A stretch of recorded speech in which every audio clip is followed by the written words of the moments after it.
শিক্ষার্থী আহত হয়েছে। বলা হয়েছে যে আমরা নিউজ পেয়েছি হচ্ছে সমন্বয়কের মধ্যে দুটোর মধ্যে সংঘর্ষে 4-5 জন আহত হয়েছে। আমরা আহতদেরকে দেখতে এসেছি, তাদের কথা শুনেছি। আমরা এখানে মূলত এসেছি হচ্ছে আহতদেরকে দেখতে আর তাদের খোঁজখবর নিতে। এখানে আসলে 2-3টি গ্রুপ রয়েছে যারা সমন্বয়ক দাবি করছে। আসলে কেন্দ্র থেকে কোনো সমন্বয়ক দেওয়া হয়েছে কিনা বা তারা যে দাবি করছে এটা কতটা যৌক্তিক? আসলে হচ্ছে আমরা সেগুলো জানার জন্য এখানে এসেছি।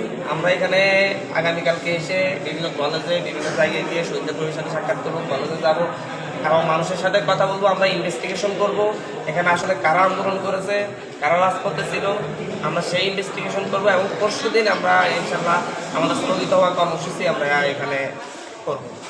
বরগুনার সাথে কেন্দ্রের কোনো সমন্বয় আদৌ ছিল কি? বরগুনার সাথে আসলে কেন্দ্রীয় কোনো সমন্বয় ছিল না।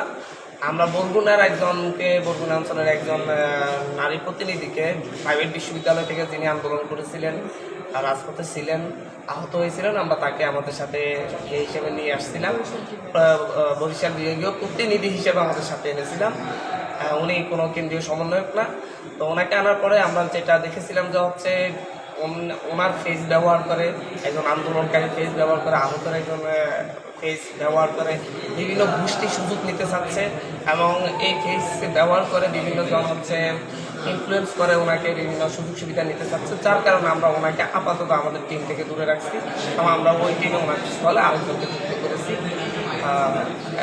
আসলে বরগুনার পুলিশ এখনও তারা স্বাভাবিক কাজে ফিরতে পারে না। সেক্ষেত্রে আপনারা বৈষম্যবিরোধী ছাত্র আন্দোলনের পক্ষ থেকে কি উদ্যোগ নেবেন যাতে সাধারণ মানুষের নিরাপত্তা জোরদার বৃদ্ধি পায়? এটা সারা দেশে একই সমস্যা। আমরা আমাদের একটা টিম করে দিব ইনশাল্লাহ, যারা হচ্ছে বৈষম্যবিরোধী ছাত্র আন্দোলন প্রতিনিধিত্ব করবে, যারা প্রকৃত আন্দোলন করছে তাদেরকে নিয়ে এবং তারা সহ আমরা এখানে এসেছি পুলিশ প্রশাসনকে, আইনশৃঙ্খলা বাহিনীকে সাহস দিতে যেন তারা স্বাভাবিক কার্যক্রম ফিরে আসে এবং তারা জনগণের পাশে দাঁড়ায়।